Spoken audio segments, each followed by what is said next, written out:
and American artifacts are preserved.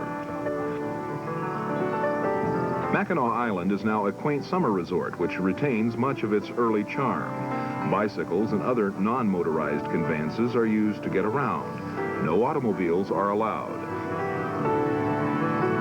At the southern end of the bridge lies Mackinac City, originally established as a trading post. Now it is a popular provisioning stop for the sailing crowd and those headed north for the camping and fishing. Immigrants have always played a significant role in the state's history, particularly that of Detroit, which has the peculiar distinction of being the only American city from which you drive south to get to Canada. During the Civil War, the politics of the region were strongly abolitionists, and the city became a critical last stop on the Underground Railroad, where slaves were hidden until they could be safely smuggled across the border. When the war was over, many returned to the city, which had given them refuge, and thereby began a steady migration from the south. The population stream was broadened by European immigrants from the East Coast, who were also seeking better economic opportunities. And by the end of the 19th century, Detroit was already well on its way to becoming a major inland shipping center. It was best known for its exports of beer, wood-burning stoves, and horse-drawn carriages. From the latter, it was only a short step to building frames for a newfangled invention called the automobile. Enter a young man named Henry Ford, whose concepts of the mass market and the efficiency of the production line revolutionized the Industrial Revolution. He created a magnet which drew people from everywhere. The Motor City was born and would soon grow to become one of the largest in the United States. Nearly half of Michigan's 9 million residents live in the Detroit metropolitan area. Mighty factories sprung up along the banks of the Detroit River, which connects Lake Erie with Lake St. Clair. They processed the steel and other raw materials which were shaped into parts and bodies for the cars and trucks Ford, General Motors, Chrysler, and the other manufacturers were churning out. At the heart of this industrial complex were the auto plants themselves, with their assembly lines operating day and night.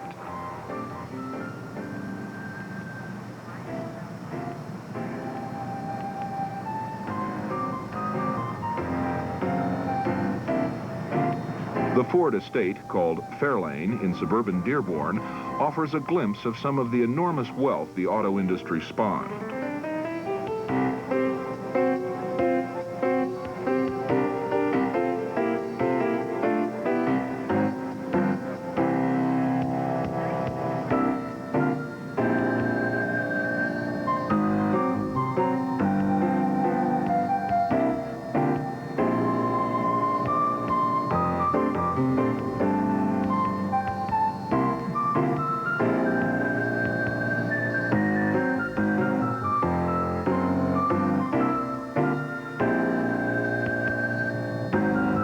Yards across the Detroit River sits the Canadian city of Windsor. The distilleries are clearly visible along the banks. It's easy to understand why Detroit was a popular haunt for rum runners during the era of Prohibition in the 1920s. But the city also developed great cultural traditions, many of which are exemplified by the Cranbrook Educational Community in Bloomfield Hills. The community, designed after Cranbrook in England, contains an art museum and an institute of science, as well as the academy. The Cranbrook gardens and grounds are stunning, and the list of contributors to their splendor reads like a who's who. Architecture by Sarnon and Kahn, with statuary by Mills.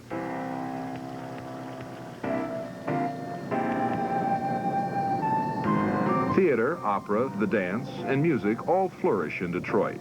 The Montreux Jazz Festival is considered one of the finest in the nation, and the symphony has become a world-renowned orchestra. However, in the 1960s, Mozart would begin to get some competition from something which became known as the Motown sound. Born in this old brick house near the downtown area, there are those who say its founder, Berry Gordy Jr., did for pop music what Henry Ford did for the automobile. From these humble walls sprang acts which became legendary: Marvin Gaye, Smokey Robinson, The Temptations, Diana Ross, and the Supremes, to name only a few. One of the more interesting tributes to our fascination with cars is found in the city of Kalamazoo. It is the Gilmore Classic Car Museum, More than 100 antique and classic autos are on display. They offer a wonderful retrospective as you visually and mentally drive down memory lane.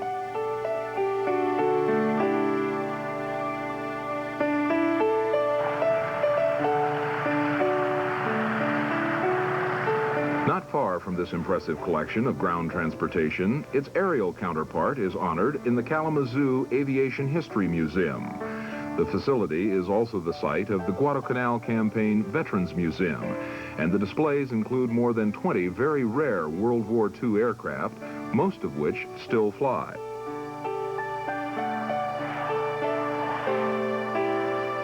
While it may often seem that industry and technology influence much of both the lifestyle and economy of Michigan, the land and agriculture are also prime factors in the Wolverine State's economy and recreation. Nowhere is this better seen than in the small community of Holland, which nestles on an estuary not far from the shores of Lake Michigan. Settled in 1847 by Dutch immigrants, the town retains much of its original flavor. During the Tulip Time Festival in May, millions of bulbs scattered across thousands of acres burst into color and provide a spectacular floral display. On a year-round basis, Holland proudly displays its heritage with a 200-year-old windmill brought over from the Netherlands and reassembled to join with the Old World architecture in what is one of the most unusual towns in the state.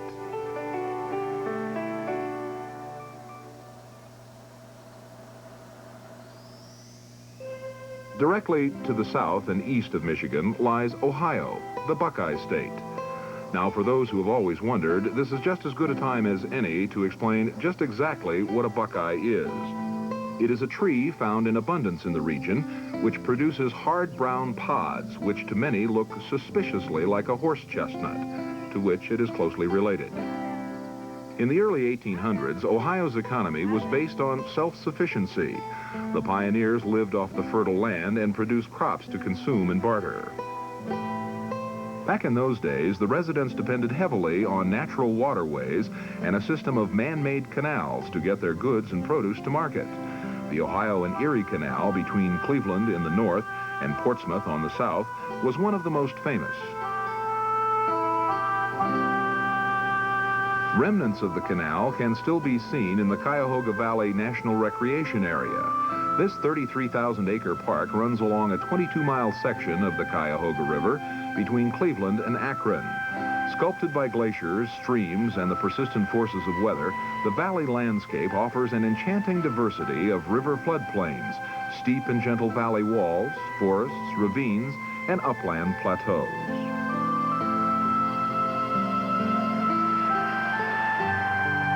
Quaker Square in Akron encompasses the renovated factory building of the Quaker Oats Company.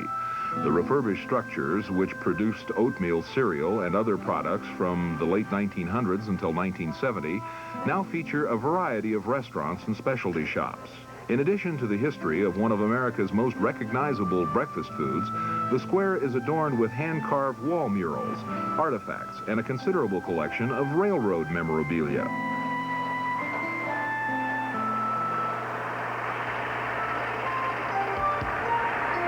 The city of Cleveland has matured from a religious settlement of just 3 souls in 1796 to become a major metropolis of nearly 2 million people and a skyline which reflects the industrial might which is headquartered here.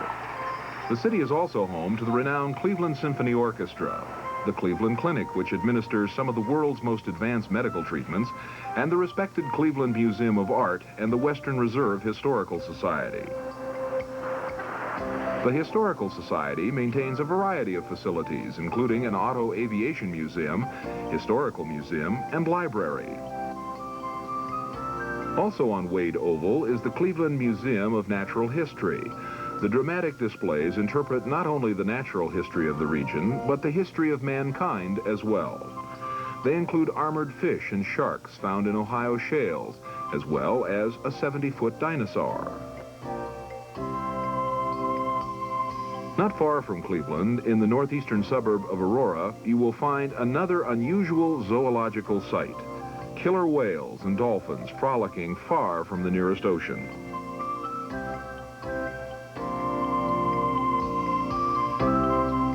And judging from the crowds, this inland SeaWorld is an unqualified hit.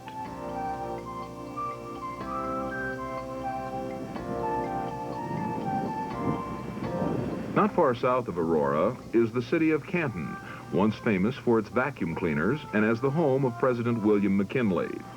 These days, it is probably better known as the home of the Pro Football Hall of Fame. The hall contains a vast store of films and memorabilia commemorating the history of the sport. Both teams and individual stars are highlighted.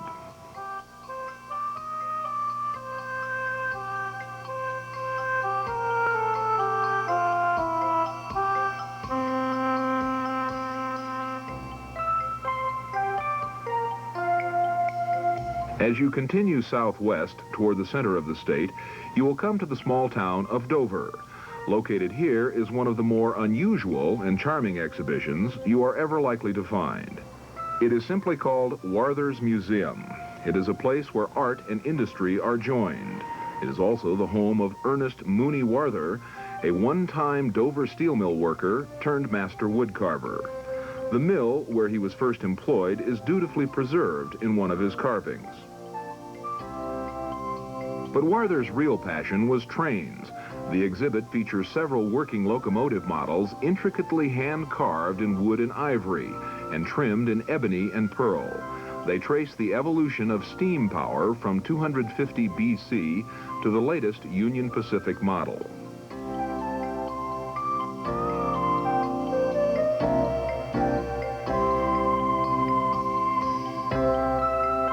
Warther's work has been judged priceless by no less an authority than the Smithsonian Institute, but he always declined the fortunes he was offered. For in his words, "Our roof don't leak, we ain't hungry, and we don't owe anybody."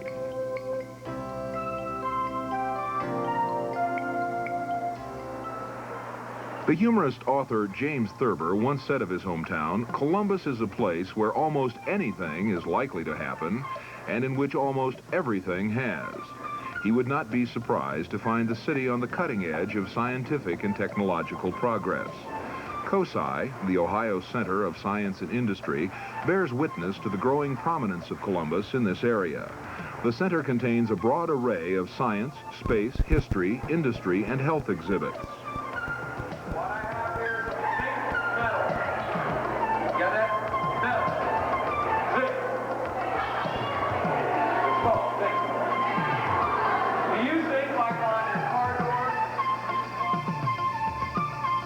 About an hour west of Columbus, beneath the rolling hills of west central Ohio, near the community of West Liberty, is an underground wonderland. The Ohio caverns are the largest of the many found throughout the state and present some of nature's most rare and richest beauties.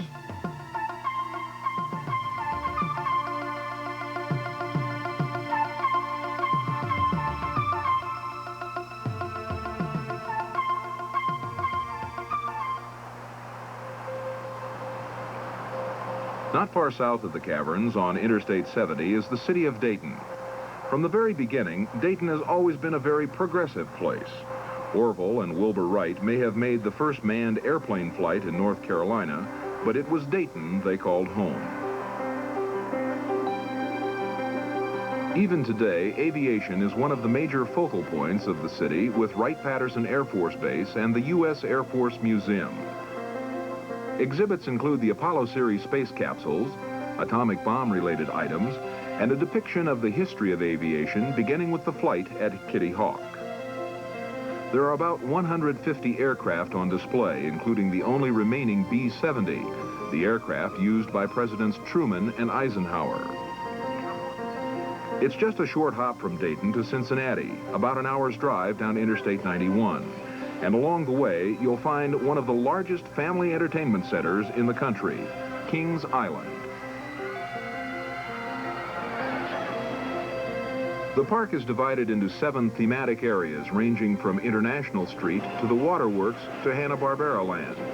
Rides are located throughout the center, which is dominated by a 330-foot-tall replica of the Eiffel Tower. The Beast is touted as being the longest wooden roller coaster in the world.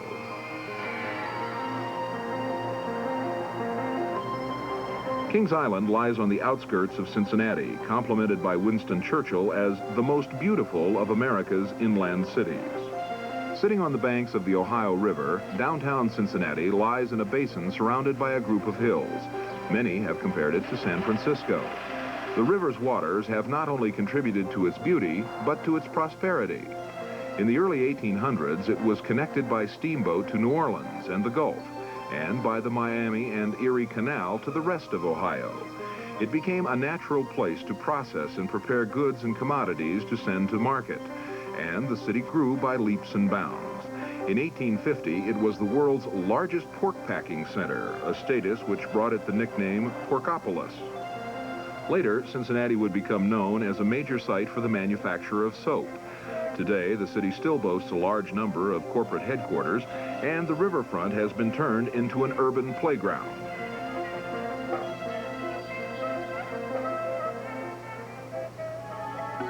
A few miles east of Cincinnati, you hit the Indiana line, the Hoosier State.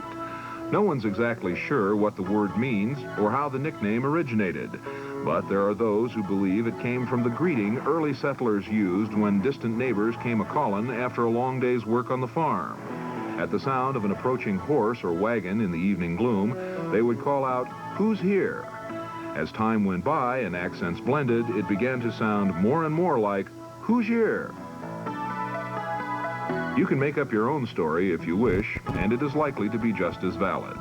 But one of the things you will find in Indiana is that the greeting for visitors is still just as warm and sincere. Although he's most often associated with Illinois, Abraham Lincoln's boyhood home is located in the Hoosier State.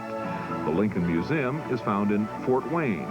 The museum displays an outstanding collection of paintings, original photographs, letters, and personal possessions of the 16th president, his family, and his descendants. The museum also offers a reconstruction of Lincoln's law office, a log cabin, of course, and a War Department telegraph room.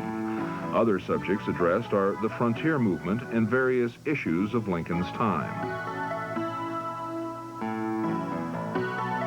A more detailed depiction of frontier life can be found at Conner Prairie in the community of Noblesville, just a few miles north of Indianapolis. Originally the home of William Conner, one of Indiana's pioneers, it is now a park of some 250 acres featuring a living history museum which gives a realistic look at the lives of the first generation of settlers.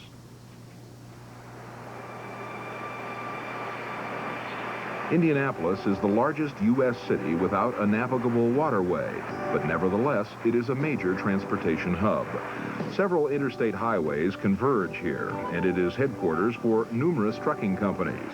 It's also a major rail center.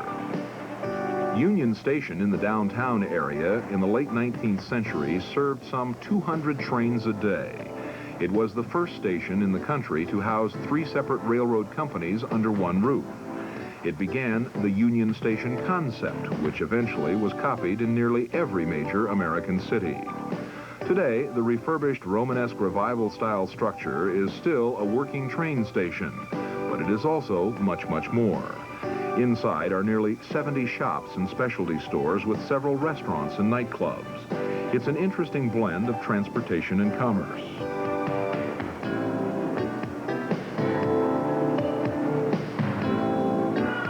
Of special note are the station's 1920 vintage Pullman cars. The 13 cars house 26 hotel suites, which are maintained by the adjacent Holiday Inn.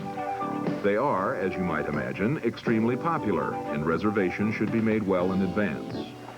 Transportation has always played a central role in the development of Indianapolis. It tends to be one of those forgotten facts of history that at the turn of the century, the city vied with Detroit to become the auto manufacturing capital of the country.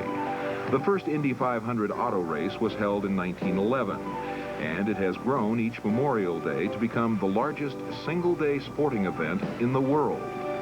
The Indianapolis Motor Speedway itself was actually built in 1901 as a proving ground more than a racetrack. The speedway covers more than 433 acres and now includes a 27-hole golf course. Inside the 2.5-mile oval track is the Indy Hall of Fame Museum, which has been designated as a National Historic Landmark. More than 75 vintage racing cars are on display, with photographs of past winners and paintings about the sport.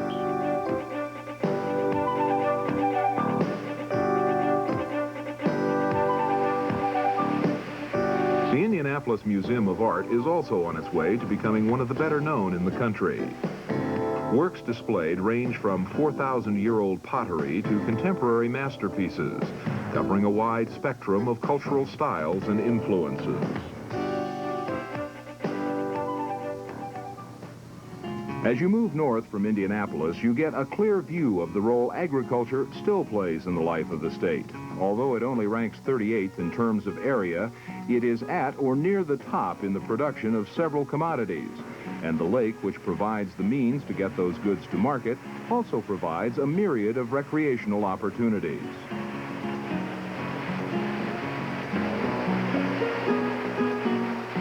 One of the favorite spots for such activities is the Indiana Dunes National Lakeshore. The 13,000-acre lakeshore and Indiana Dunes State Park are just outside of Gary along the Lake Michigan Circle Tour. The dunes are fragile, but hiking and fishing are allowed in designated areas. The outdoorsman will find a surprising diverse variety of birds have been drawn to the area. And the environment also supports a number of flowers, shrubs, and cacti, generally uncommon to the region. And then, of course, there is the lake itself.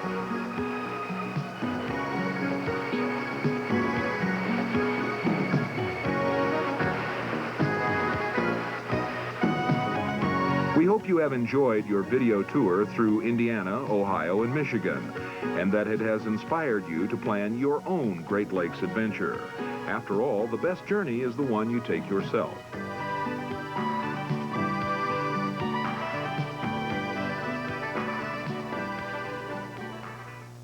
An hour-long version of the Eastern Great Lakes states is available from the AAA Travel Video Series by calling 1-800-875-5000. This tour, as well as videos of other regions of the United States and Canada, is $24.95 plus shipping and handling. American Vacations is funded by the American Automobile Association, a not-for-profit federation. AAA is the world's largest motorist organization with more than 33 million members. This program has been distributed in association with the Pacific Mountain Network and International Video Corporation.